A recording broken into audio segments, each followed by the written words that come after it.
All right, so sepsis and septic shock. What is this all about?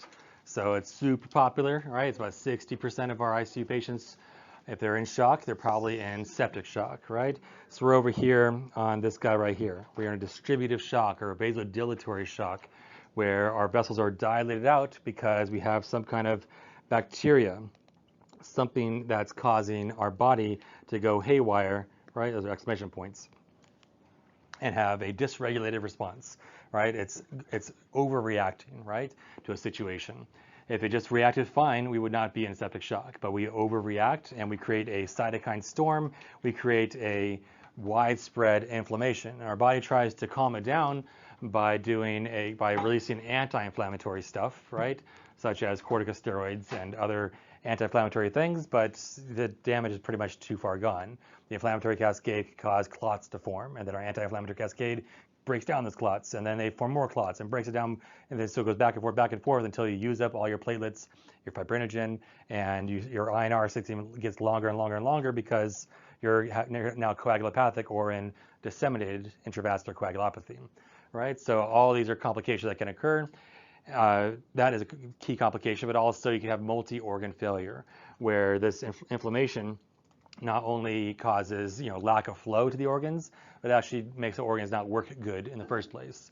So you make the kidneys not work good, and you get acute tubular necrosis. You make the brain not work good, you get confusion. Make the lungs not work good, you get ARDS. Makes the heart not work good, and you have a type 2 MI. Right? So these are all different complications that can happen from a septic patient, right?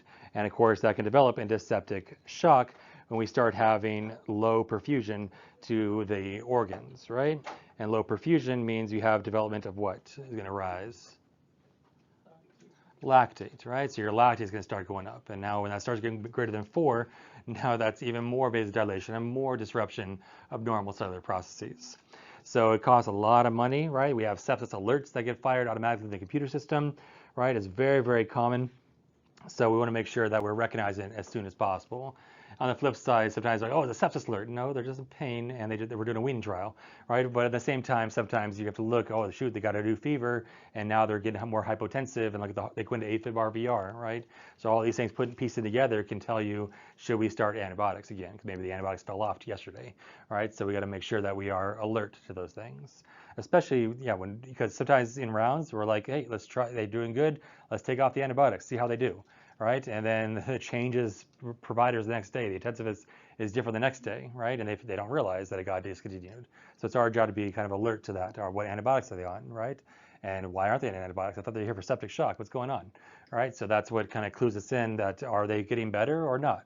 Because there is such thing as what's called antibiotic stewardship, where you want to get antibiotics as soon as possible if they tolerate it, right? As long as they look good clinically, you can take off antibiotics, but they might deteriorate. And you might have to do a longer course of the antibiotics, or they're developing another infection altogether. All right, so what is going on, right? What is our goal? Our goal is to fix the infection. So most commonly it's bacterial, and it's gram positive more than gram negative. And our goal is to take out the source of infection. If it's an abscess, like a gram positive MRSA, carbuncle, you can go ahead and take that out, right? If it's a perforated bowel, you have to repair it. If it's a UTI from a stone, you got to take the stone out, right? If it's a UTI, we can't take out the urinary tract, but we can give them antibiotics to fix the source, right? So we can treat with antibiotics as well. Source is always number one, right? You have to wake up a surgeon or a urologist in the middle of the night to come in. Hey, I got a patient that has a perforated bowel, or hey, I got a patient with an obstructive uropathy, right? That's impairing the flow of urine, and it's causing a stagnation and causing a patient to get more septic, right? Like, oh, let's wait till morning. It's like, no, the blood pressure is low now. We've done all these things, and I don't think we can wait till morning, right? Sometimes you can if they have, the blood pressure is still normalized, but really the best thing to do is to get them to surgery as soon as possible for source control. Okay, so sepsis is on the spectrum, right? So that means that you can get really, really severe septic shock, which ultimately leads to, yes, death, but multi-organ dysfunction syndrome, or MODS, right? So septic shock can progress to a multi-organ dysfunction syndrome. That's our last step of the sepsis cascade, or sepsis timeline, or continuum, right? The first step is just you have SIRS, right? So SIRS is just you have a systemic inflammation. How do I know I have systemic inflammation? Am I measuring complement levels and such? No, you're looking to see, is there WBC changes? Is there temperature changes? Is there heart rate changes? Because that's what happens with inflammation is I get an SNS response, right? I get a heart rate that might be greater than 90, right? I get a respiratory rate that might be greater than 20. These have been defined in literature, and these are the numbers they settled on. I don't know why they couldn't settle on a heart rate of 100. That would make more sense, because that's always tachycardia. But SIRS criteria technically starts at 90. If your heart rate's 91, it's like, oh, I got SIRS. But you only have SIRS if you have 2 or more. So you have a heart rate of 91 and a respiratory rate of 21. You automatically got SIRS, right? And of course, we've got to figure out what the reason is, right? Why do you have systemic inflammation? It could be due to like trauma of some sort, right? Minor trauma to the body, like they're post-MI, for instance, or they have pain. That could do it too. But when we start talking about the temperature elevation, pain doesn't really cause temperature elevation, right? Pain doesn't cause our white count to get low or high, right? So any one of these things here, heart rate, temperature, respiratory, or WBCs. So if we have 2 or more changes in those, we technically have SIRS, right? And the only difference between SIRS and sepsis is one thing, and that thing is infection, right? If they have they have a heart rate elevation, they have a temperature, and they have a pneumonia, shoot, now you got sepsis, right? If there's no pneumonia, there's no UTI, there's no abdominal process, there's no meningitis, there's no joint things, their body's clean, there's no abscesses, it's just SIRS, right? And we're going to keep an eye on it, make sure it doesn't get worse, but there's nothing we can do in that case. But when there's an infection, we can say, hey, can we take the lungs out? No. Calm down, kamate, wasabi, right? So no, we're going to, if it's like an empyema, sure, go and tap it, right? Go take out that empyema or that pleural effusion. You can tap that and take out the source, right? Or if it's a endocarditis, you can't just take out the heart, right? Do they take out the valve? No, they treat it with antibiotics for 6 weeks, right? So we got to find the source of infection. So infection plus SIRS equals sepsis. That's the only difference between them, all right? So sepsis is you have 2 of these things here, right? So 2 of those things, heart rate, temperature, WCs, or heart or respiratory rate, and then a source of infection. So you found it. So that means you have to do a lot of diagnostic tests, a lot of radiological exams to figure out where it is or what it is, right? So you can't say SIRS until you've ruled out everything else. So it's almost like a diagnosis of exclusion. So you did all these scans, all these tests, and it doesn't show that they have an infection. So they had SIRS. Why would you get SIRS? Well, if you have burns, that's a huge insult to the body, right? That's a huge inflammatory response the body's going to put. Well, that's from pain, isn't it? No, that's from the burn. Your tissues literally being melted off your body is going to make your body a little bit inflammatory, right? And then trauma, like an MVA or a traumatic event of some sort, right? Not like a post-traumatic stress disorder, but a blunt trauma or penetrating trauma can cause a SIRS-like response. Am I going to give this patient antibiotics? No. I'm going to do what we did in hypovolemic shock, where I'm going to do source control by doing damage control surgery, make sure the blood products are given if they are bleeding out, or fix a bleeding artery or embolize a bleeding artery. But trauma itself can cause a SIRS response. Pancreatitis. Well, it has an itis, it must be an infection. No, pancreatitis is not an infectious process, right? Pancreatitis can develop into an abscess, and then that's like 10 to 14, 21 days later. But the first 14 days of pancreatitis are always some kind of insult to the pancreas, right? Whether it be a scorpion bite, or it be too many lipids, or it be hypercalcemia, or it be or alcohol binger. All these things can cause pancreatitis. Did the alcohol binger cause an abscess to form? No, it damaged the pancreas to the point where it started eating itself. When your organs eat themselves, are you going to get inflamed? Yes, you're going to get systemically inflamed, right? So that's called SIRS, right? So it's not a source of infection. We found out the source of their SIRS in that situation. And both of these can lead to ultimately death and a multi-organ dysfunction, whether you're on the SIRS pathway or the sepsis pathway. And of course, if you're on the sepsis pathway, you're also on the SIRS pathway a little bit. But anyways, you're like maybe bridges. I don't know how to conceptualize that. But SIRS can lead to multi-organ dysfunction. So can sepsis along with SIRS, right? Because the systemic inflammation is what's causing all the problems in the first place. It starts causing end organ damage, right?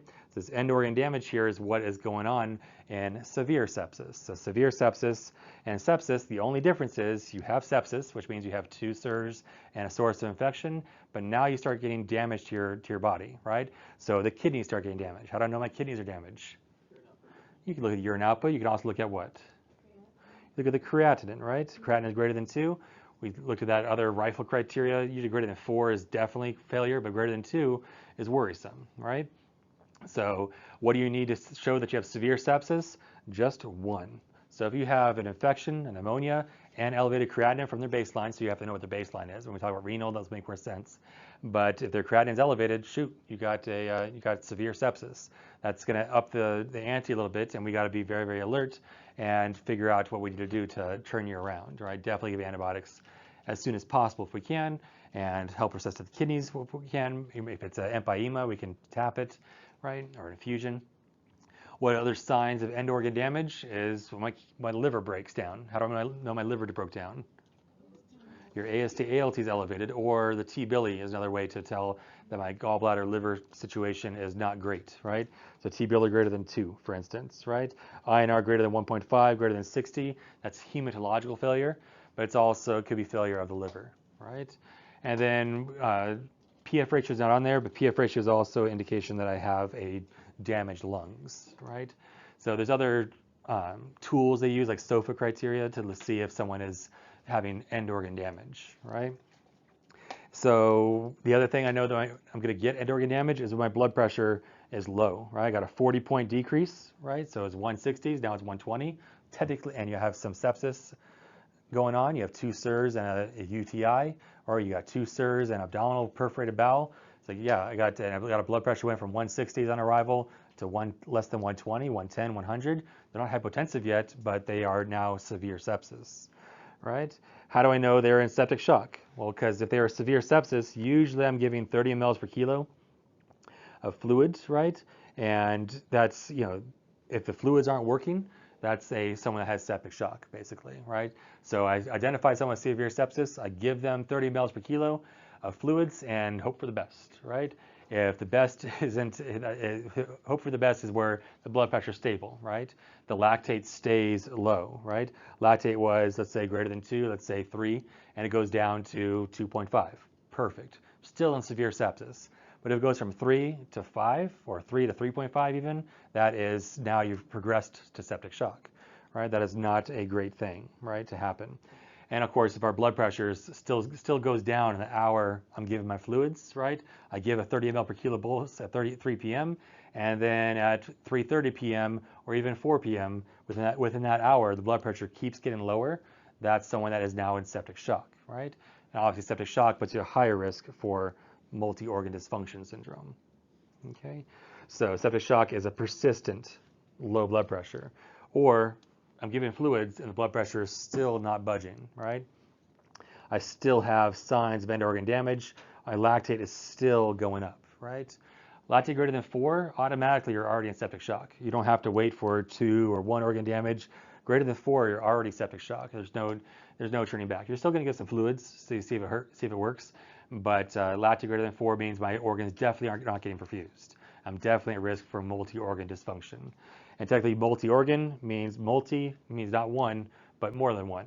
So if you have 2 organs that are dying, that's multi-organ dysfunction, right? Because in severe sepsis, you only have 1, right? I just have my creatinine's elevated. That's it. Cool. I got severe sepsis. But if I have my creatinine elevated and my T-billy elevated, or my creatinine elevated and my PF ratio is low, that's 2 or more organs, right? That means I'm in multi-organ dysfunction. So you can see SIRS here on the right, right? So SIRS and sepsis, right? Sepsis, the only difference is I got an infection, right? An infection that has caused a rise in the heart rate, or a rise in the temperature, or a drop in the temperature, or a rise in the white count, or drop in the white count. Because someone can have a UTI, but they might not be causing a rise in their heart rate or temperature or anything, right? They might just come with a temperature, let's say. And you need 2 things, temperature and a heart rate, or you need a white count and a temperature. Any 2 permutations of our SIRS criteria here, right? Heart rate, temperature, respiratory rate, or white count, right? But the idea is you have SIRS and infection, now you are in sepsis, and then that can progress to severe sepsis, to septic shock, right? That's the pathway, common pathway for sepsis, but they all can skip and lead to multi-organ dysfunction syndrome, whether you have SIRS from pancreatitis or trauma, or you have sepsis from a abscess, UTI, or pneumonia. All right, so lactate, a little bit on lactate.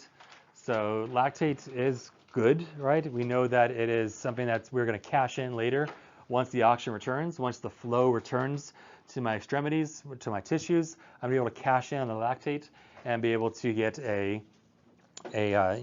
energy out of it. But when it starts to get greater than 4, that is where it's not beneficial. There's no point in saying, oh, let's try and see if they get better or not. But lactate greater than 2 to 4, that's actually kind of beneficial to the heart. The heart likes that, and it's able to kind of function better when lactate's a little bit elevated. It's like a eustress, right? It's like a little stressor for the heart for it to work. You can use lactate as a fuel source, so it can actually work a little bit harder, right? That's why in the early stages of sepsis, you see this hyperdynamic EF, right, or the hyperdynamic cardiac output, because that lactate is really kind of working the heart overtime during this sepsis process to get flow to the tissues, right? So when you get lactate, again, hypoperfusion of any sort, technically that's type A lactate development. So that's when you have hypoperfusion for any reason, any shock state, any reason you got low flow to your tissues, that's low oxygen. And we know oxygen is what turns on the production of lactate, right? You need oxygen for your mitochondria to work, right? For the powerhouse of the cell, it needs to work. It only works when there's oxygen. If there wasn't, it would cause a lot of problems, make you develop your own cyanide, right? So that's not great. So we want to make sure that the mitochondria are only open when there's oxygen present. If there's not present, we're going to close that down because we know it's going to combust on us, and we're going to start making lactate in the meantime. And then once oxygen returns, we can turn that lactate back into pyruvate and make some glucose, and now we got glucose for our whole energy cycle, right?